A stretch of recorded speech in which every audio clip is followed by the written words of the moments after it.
পরিবার দিয়ে শুরু হয়, পরিবার দিয়ে শেষ হয়। আর মাঝখানে একটা পরিবারের যা যা লাগে, যেমন একটা পরিবারে আমরা কী দেখি, বাবা, মা, ভাই, বোন, ফুপু, ফুফা, তার মামা, বাগনি, ভাবি সব আছে এই গল্পে। এই গল্পে ইমোশন আছে, এই গল্পে রোমান্স আছে, এই গল্পে সাসপেন্স আছে, এই গল্পে ড্রামা আছে, এই গল্পে হাসি আছে, সব কিছু একসাথে পাবেন।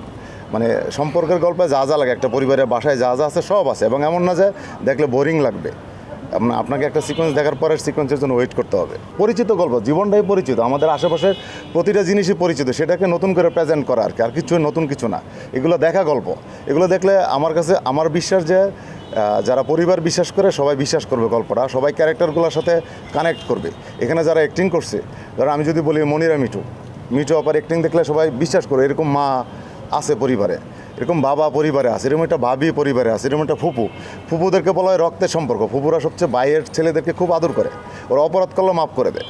তো এই টাইপের একটা ক্যারেক্টার আছে। ফুপার তো বোন আছে একটা ছোট পিচ্চি, সবাই আদর করে। একটা ফুপার একটা ডিফারেন্ট ক্যারেক্টার আছে, সেটা এরকম আমাদের সোসাইটিতে এরকম গল্প হয় সহজে, কমন গল্পই পাবে। আর এই গল্পে আমার 3টা গান আছে, 3টা নতুন ফ্রেশ গান, 3টা গানই ডিফারেন্ট। টাইটেল সংটা, পারিবারিক সংটা আরিফিন রুমি মানজুর লিখছে, আর রুমি আর হচ্ছে দোলা গাইছে। মার্সেল একটা স্যাড রোমান্টিক গান করছে, খুবই সুন্দর গান। এবং এই যে পায়েল খুব পছন্দ করে গানটা, মিউজিকটা যে বাজে। আর একটা পিওর রোমান্টিক গান বানাইছে প্রত্যয় খান, খুবই ডিফারেন্ট টাইপের গান। আমার বিশ্বাস যে 3টা গানই 3 টাইপের গান মানুষ পছন্দ করবে গানগুলো, এবং গানগুলো গল্পের প্রয়োজনেই বানানো হয়েছে, শুধু গান বানানোর জন্য বানানো হয় নাই। একটা গল্প 60 মিনিট 70 মিনিট দেখার পর এই চরিত্র বেশি দিন মনে থাকে না। তো বড় একটা সিরিজ করলে প্রতিটা চরিত্র মনে থাকে। আমার টার্গেট হচ্ছে চরিত্রগুলো যাতে মানুষকে কানেক্ট করে, এবং যাতে মানুষগুলো চরিত্রগুলো ফিল করে যে এটা আমি, এটা আমার চাচা, এটা আমার ফুপু, এটা আমার মামা, এটা টার্গেট। আর আমরা সবাই বলি যে আমাদের দেশের অডিয়েন্স ম্যাক্সিমাম হচ্ছে কোরিয়ান সিরিজ দেখে, তার্কিশ দেখে বা পাকিস্তানি দেখে।